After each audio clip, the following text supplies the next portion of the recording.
Hi friend. तो आज हम बायोलॉजी का एक और नया टॉपिक यहाँ पे डिस्कस करते हैं। तो चलो स्टार्ट करते हैं।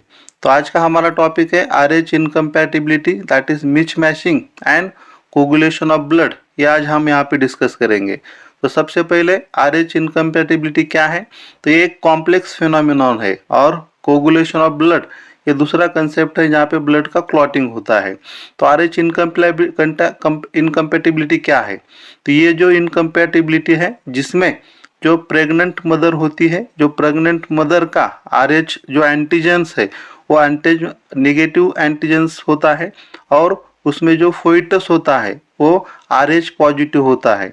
तो ये जो फर्स्ट केस है, in the first time delivery, these two bloods are not get exposed to each other due to the placenta होने के कारण यहाँ पे ये मिक्सिंग नहीं होता।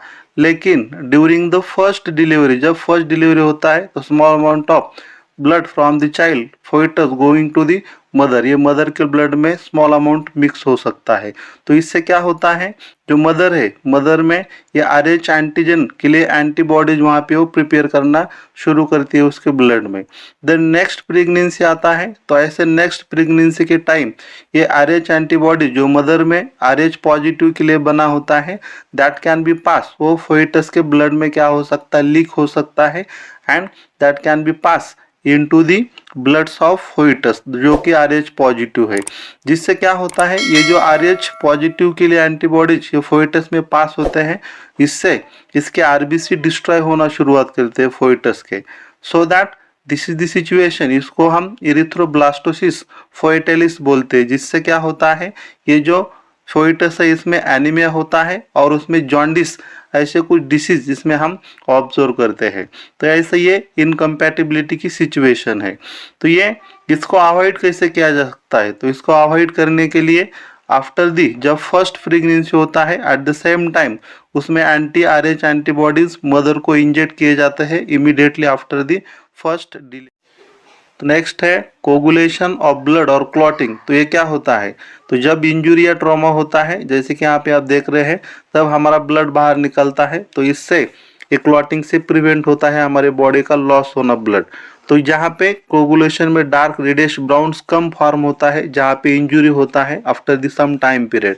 तो क्लॉट और कोगुलम क्या है?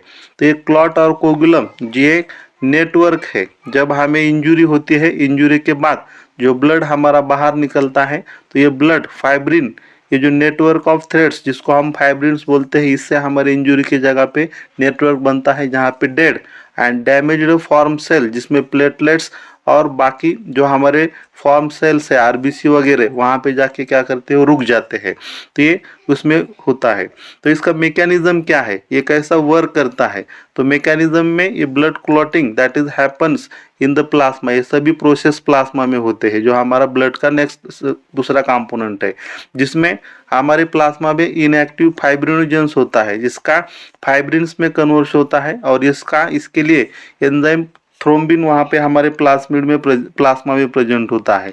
और ये जो थ्रोम्बिन एंजाइम है उसको एक्टिवेट करता है प्रोथ्रोम्बिन, जिससे ये थ्रोम्बिन यहाँ पे एक्टिवेट होता है जो फाइब्रिन में कन्वर्ट होता है। तो इसके कन्वर्शन के लिए एंजाइम कॉम्प्लेक्स थ्रोम्बोकाइनेज है और ये जो एंजाइम थ्रोम्बोकाइनेज है that is the cascade process enzymatic reaction, जहाँ पे number of factors are involve in the plasma in an active state, inactive state में यहाँ पे प्रेजेंट होता है। इसके लिए ये कैल्शियम आयन यहाँ पे वेरी इंपॉर्टेंट प्ले रोल करता है इन द क्लॉटिंग ब्लड। तो this is about the clotting और the coagulation of blood. Thanks for watching. तो मिलते हैं नेक्स्ट लेक्चर में।